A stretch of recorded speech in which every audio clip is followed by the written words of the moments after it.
सभी छात्राओं को पिछले हफ्ते में आप पिछले हफ्ते में आप जो साधु मंडली यह आगरा शहर की सुंदरता जो है सौंदर्य जो है यह सौंदर्य दिखाई दिया गया है। और यह सौंदर्य दिखाते समय कि दूसरे की तपस्या की भावना जो सौंदर्य दिखाते हैं और सभी साधु मंडली आगरा शहर में प्रवेश करती है और उसे कुछ भी मालूम नहीं था। वह अपने चंचल मन न होने के कारण, क्योंकि जब चंचल मन हो जाएगा तो तपस्या का भंग हो जाता है, इसीलिए वह अपने भगवान का स्मरण करते करते यह आगरा शहर में घुस गए। वह भगवान का स्मरण करते समय उन्होंने जब जाते थे तब कहीं लोगों ने दिखाई दिया और यह राजा को जो सिपाही थे यह सिपाही ने हाथ कड़े ही लगाई और उन्हें राजा के सामने ले चले। राजा के सामने ऐसा यह उसके राजा के दरबार में 9 रत्न में एक रत्न तानसेन था और तानसेन से तो भले के कारण थे कि पहला जो था कि उसके जो गाने का प्रयत्न किया जाए तो उसे मृत्युदंड की सजा मिल जाती है। उन्होंने जब यह साधु मंडली को महाराज के दरबार में आ गए तब उन्होंने कई प्रश्न पूछे। यह प्रश्नों का उत्तर न देने से क्या हुआ कि यह साधु मंडली को मृत्यु की सजा दी गई। इसमें एक 10 साल का छोटा सा बच्चा था और यह बच्चा को छोड़ दिया गया और उसकी सजा नहीं दी गई। यह पिछले हफ्ते में देख गए थे। अब यह आज देखने वाले हैं कि बच्चा रोता हुआ आगरे के बाजार से निकला और जंगल में आकर अपनी कुटिया में रोने तड़पने लगा। वह बार बार पुकारता था, बाबा तू कहाँ है? अब कौन मुझे प्यार करेगा? कौन मुझे कहानियाँ सुनाएगा? लोग आगरे की तारीफ करते हैं मगर इसने मुझे तो बर्बाद कर दिया। इसने मेरा बाबा छीन लिया और मुझे अनाथ बनाकर छोड़ दिया। बाबा तू कहा करता था कि संसार में चप्पे चप्पे पर दलदले हैं और चप्पे चप्पे पर कांटों की झाड़ियाँ हैं। अब कौन मुझे इन झाड़ियों से बचाएगा? कौन मुझे इन दलदलों से निकालेगा? कौन मुझे सीधा रास्ता बताएगा? कौन मुझे मेरी मंजिल का पता देगा? यह जो 10 साल का छोटा जो बच्चा था बैजू बावरा, जब यह साधु मंडली को यह मृत्युदंड की सजा दी गई उसमें इस बैजू बावरा का कि पिता का भी मृत्यु हो गया था।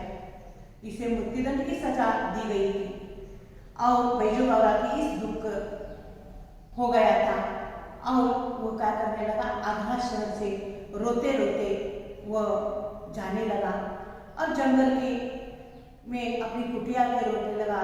पिता का विरह के कारण वो रहा था और विरह के कारण वह बार बार अपने बाबा को पुकारता था। वह कहता था कि मुझे प्यार कौन देगा, मुझे कहानियाँ कौन सुनेगा, मुझे तारीफ कौन करेगा? मैं आज बर्बाद हो गया है। बर्बाद होना समूल नष्ट होना। आज मेरे पिता का मृत्यु हो गया है, इसीलिए मैं क्या हुआ है, बर्बाद हो गया है। मेरा बाबा छीन लिया गया है और मेरा बाबा छीन लेने से कारण वह कहने लगा कि इस संसार में चप्पे चप्पे, चप्पे का मतलब है पर जो आप चलते समय पर यह दलदले पर यह दलदले है, यह कांटों की झाड़ियाँ है और इससे कौन मुझे बचाएगा? कौन मुझे इस झाड़ियों से बचाएगा? कौन मुझे इस दलदलों से निकलेगा? कौन मुझे सीधा रास्ता बताएगा? कौन मेरे मंजिल तक बता देगा? ये सभी प्रश्न उसके मन में दुख के कारण, विरह के कारण आ गए और यह मन में आए हुए सभी सवाल वो करने लगा कि दलदल से कौन बचाएगा, झाड़ से कौन बचाएगा, कौन निकलेगा, रास्ता सीधा रास्ता कौन मुझे बताएगा? यह मंजिल है जीवन का लक्ष्य जो है, इस मंजिल तक मुझे कौन पहुंचाएगा? यह सभी रोते रोते यह जंगल से जा रहा था और यह दुख जो है आगरा शहर से यह कुटिया पर होने के पिता के विरह के कारण वह रोने लगा था। मन में मन आए सवाल यह करने लगा था और वह जंगल में जा रहा था। इन्हीं विचारों में डूबा हुआ बच्चा देर तक रोता रहा। इतने में खड़ाऊ पहने हुए, हाथ में माला लिए हुए, राम नाम का जप करते हुए बाबा हरिदास कुटिया के अंदर आए और बोले, बेटा शांति करो, शांति करो। कि जो बैजू बावरा के पिता की मृत्यु के जो सजा दी गई थी, मृत्युदंड की, इसका जो दुख हो गया था और दुख से विरह से वह जो जंगल में जाते रोते रोते वह जा रहा था। जब वह अपनी कुटिया से रोने लगा, पिता का विरह का कारण रहा, तब एक हरिदास नामक स्वामी जो है, गुरु जो है, उसके यह हरिदास नामक गुरु उसके रूप में उसे मिले और उसे सांत्वना करने लगे कि यह सांत्वना साधु मंडल छोटा सा जो बच्चा रह गया था, छोड़ा गया था और अकबर के तानसेन ने यह बच्चा तो छोड़ दिया था, इसीलिए मृत्युदंड की कि यह पिता की मृत्यु के कारण यह 10 साल का जो छोटा बच्चा था, यह बाजार से निकलता हुआ, जंगल से आता हुआ कुटिया में से जोर जोर रोने लगता था और आगरा शहर से मैं बर्बाद हो गया है और बर्बाद होने से मैं क्या करूं, ये सभी प्रश्न पूछता था। इस बच्चों को सांत्वना करने के लिए एक हरिदास नामक के गुरु जो है, यह गुरु के रूप में वो कुटिया में आ जाते हैं और वह आ जाने से उसे शांत कर देते हैं। इसका मतलब है शांति करो कि आंखों में जो पानी आ रहा था उससे, इसीलिए उसे बेटा शांति करो यह कहने लगा था। बैजू उठा और हरिदास की चरणों से लिपट गया। वो बिलक बिलक कर रोता था और कहता था, महाराज मेरे साथ अन्याय हुआ, मुझ पर वज्र गिरा है, मेरा संसार उजड़ गया है, मैं क्या करूं। कि यह उस दिन बच्चों जो इस बैजू बावरा को गुरु जो मिल गए हरिदास, वह उसे गुरु बन गए। बैजू उठा और हरिदास के जो चरणों को लिपट गया और बिलक बिलक कर रोता गया। बिलक बिलक कर रोना, जोर जोर से रोना। वो जोर जोर से रोने लगा और दुख सुनने के लिए आए हुए, इसीलिए वो कहने लगा कि मेरे साथ अन्याय हुआ है। और यह दुख सुनने के लिए वो कहते हैं कि दुनिया में कोई नहीं, मेरा साथ जो अन्याय हुआ है, जो मेरे पिता बच चले हैं, संसार मेरा उजड़ गया है, मैं बर्बाद हो गया है और इसीलिए मैं क्या करूं कि जिस तरह वह वज्र गिरा कि बिजली जो कुछ देर के अन्याय जो हुआ है, यह बिजली गिर गया है, इसका मतलब है संकट जो आ गया है। इस संकट से वह कहने लगा है कि ये इतना संकट हुआ गया है कि मेरा संसार जो है उजड़ गया है। संसार उजड़ जाना, निर्जना होना या सूना हो जाना, कि इस जग में मेरा कोई भी रह नहीं गया है, कोई भी नहीं है, मेरे साथ अन्याय हुआ है, इसीलिए मैं क्या करूं, यह कहने लगा। हरिदास बोले, शांति शांति। बैजू ने हरिदास के चरणों से और से भी लिपट कर कहा, महाराज शांति जा चुकी है, अब मुझे बदलने की भूख है, अब मुझे प्रतिकार की प्यास है, मेरे पास हो जाए। अभी भी रोने लगने से हरिदास ने उसे सांत्वना की गई। फिर से उसे कहने लगे कि शांत हो जाए, लेकिन बैजू के मन में तानसेन के बारे में बहुत शिकायतें और गुस्सा आ गया था।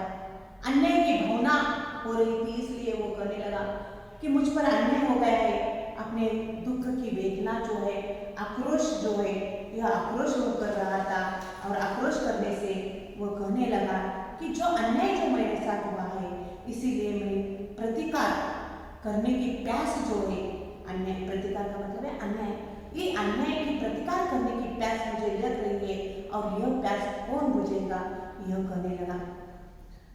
इसी तरह पहले भाग में जो बदले की भावना, दूसरे भाग में सफलता की भावना, यह सफलता करने के लिए वो जा रहा है, हाजिर कर रहा है।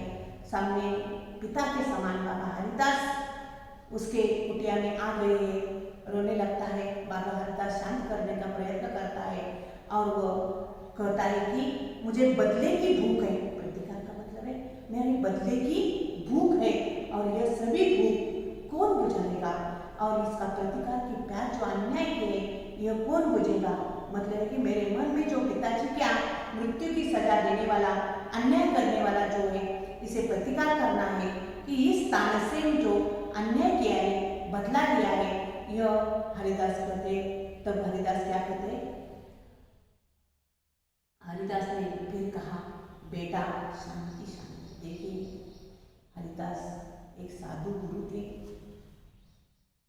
वो बार बार इस बैजू को शांत करने का प्रयास कर रहे थे, क्योंकि बैजू के मन में बदले की भावना जाग उठेगी। अपने पिता की मृत्यु की यह बदले की भावना जो है, जो आपके साथ अन्याय हो गया है, वह कहने लगा है मैं बर्बाद हो गया है। इसीलिए इस बदले की भावना से वो क्या कर रहा था, यह प्रतिकार के प्यास में वो पिताजी की मृत्यु सजा देने वाला का बदला लेने का प्रयास कर रहा था। और यह अन्याय का प्रतिकार करने के लिए तानसेन ने जो अन्याय किया है उसका बदला लेना चाहता है। तभी वे हरिदास कहते हैं कि बदले की प्यास मिटाने, मेरे बदले की भावना जो है, कोई उपाय बताए। हुआ हरिदास से पूछता है कोई उपाय है? तभी हरिदास कहते बेटा शांति। बैजू ने करुणा और क्रोध की आंखों से बाबा जी की तरफ देखा। मन आंखों में आंसू थे और आहें थी और आग थी। जो काम जबान नहीं कर सकती थी उसे आंखों कर देते हैं, और जो काम आंखों में नहीं कर सकती उसे आंखों के आंसू कर देते हैं। बैजू ने यह दो आंखें हथियार चढ़ाई और सिर झुकाकर खड़ा हो गया। यह बदले की भावना जब उत्पन्न हो गई थी तब हरिदास उसे शांत करने के लिए सांत्वना कर रहे थे, लेकिन बैजू शांत न हो गया था, क्योंकि बैजू के करुणा और क्रोध के आंखों में बाबा जी की तरफ देखा कि उसके आंखों में आंसू थे, आह थे। आह का मतलब है दुख। यह दुख था, आग थी। जो काम जबान से नहीं कर सकती उसे आंखों कर दी। इसे करने लगा था कि मनुष्य को जब बहुत दुख होता है तो मनुष्य क्या करता है? बहुत रोता है, और रोना धोना समाप्त होने के बाद वो क्या करता है? काम करने लगता है। हरिदास ने उसे शांत करने का प्रयास किया। यह बैजू का रोना धोना समाप्त हो गया। मुझे तानसेन के प्रति बहुत क्रोध आया था। यह भीख मांगता है, मेरे बदले की मन के बदले की भावना से मन में क्या हो गया? क्रोध उत्पन्न हो गया, मन में आग उत्पन्न हो गई। गुस्से से जोर जोर से वह बोलने लगा और कहने लगा कि क्या भी जवान में काम नहीं कर सकती। यह आंखों के गुस्से से जाती है, आंखें कर सकती है, तब आंखों में क्या हो सकते हैं कि नहीं कर सकते, कि आंसू आ जाते हैं। उसी तरह बैजू बाबा के भी आंखों में आंसू आ गए। वो अपने आंखों में आंसू कर सकते थे। बैजू बाबा के दिखाई आंसू दिखाई, वो दो हथियार चलाए बाबा हरिदास के सामने। उन्होंने हार मान ली। हथियार का मतलब है ढंग, और सिर झुकाकर रहना, हाथ मानना। और बैजू बाबा ने हरिदास के सामने अपनी हार मान ली। बदले की भावना की क्रोध जो उत्पन्न हो गया था, आग जो उत्पन्न हो गई थी, और यह सभी क्या हो गया? आंसू उसके आंखों में आ गए, और आंसू से वो क्या गया? आखिरी ढंग से वो सिर झुकाकर या हार मानकर खड़ा हो गया। देखिए हरिदास के धीरज की दीवार आंसू के बौछार न कर सकी और कांप कर गिर गई। उन्होंने बैजू को उतारकर गले से लगाया और कहा, मैं तुझे वह हथियार दूंगा जिसमें तू अपने पिता की मौत का बदला ले सकूंगा। जब बैजू ने हार मान लिया, आत्मसमर्पण कर लिया, तब उन्होंने हरिदास के धर्म को समझा गया। 10 साल का बेटा को गुस्सा देकर यह हरिदास ने उसे क्या किया? अपने तरफ देखा। उन्होंने बैजू को उठाकर गले लगाया और कहा, तुझे यह हथियार मुझे दूंगा कि यह ऐसे पिता की मौत की बदला जो है, यह जिसमें तू अपने पिता का मौत का बदला ले सकूंगा, वो लेने के लिए बड़ा हथियार तुम्हें दूंगा। हरिदास, मगर तुझे 12 वर्ष की तपस्या करनी होगी, कठोर तपस्या, भयंकर तपस्या। तपस्या का मतलब है साधना। मगर तुझे क्या होगा कि 12 वर्ष की यह भयंकर तपस्या या साधना करनी पड़ेगी। जब तुझे यह बदला लेना है, इस बदले के हथियार मेरे पास है और यह मैं तुझे दूंगा, लेकिन 12 वर्ष जाने लगेगा। बैजू महाराज, आप 12 वर्ष कहते हैं, मैं 12 जीवन देने के लिए तैयार हूँ। मैं तपस्या करूँगा, मैं दुख झेलूंगा, मैं मुसीबतें उठाऊंगा, मैं अपने जीवन का एक एक क्षण आपको भेंट कर दूंगा, मगर क्या इसके बाद मुझे यह हथियार मिल जाएगा जिससे मैं अपने बाप की मौत का बदला ले सकूं?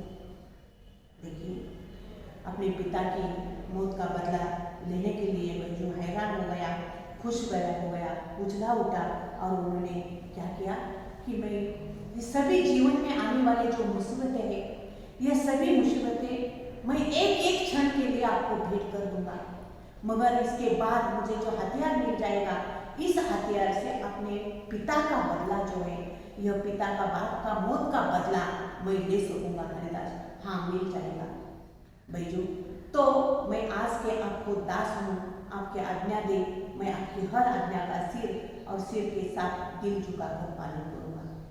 बैजू खुश हो गया और उन्हें उल्टा हो गया, क्योंकि हरिदास ने बैजू को खरीद लिया था, बेच लिया था उसे, इसलिए वो कहने लगा मैं आज तुमको दास हूँ, सेवक हूँ, आपकी आज्ञा जो भी आज्ञा मुझे दे दो, मैं आज्ञा का पालन अपने सिर और सिर के हाथ दिल या मन से सभी आज्ञा का पालन कर सकूंगा।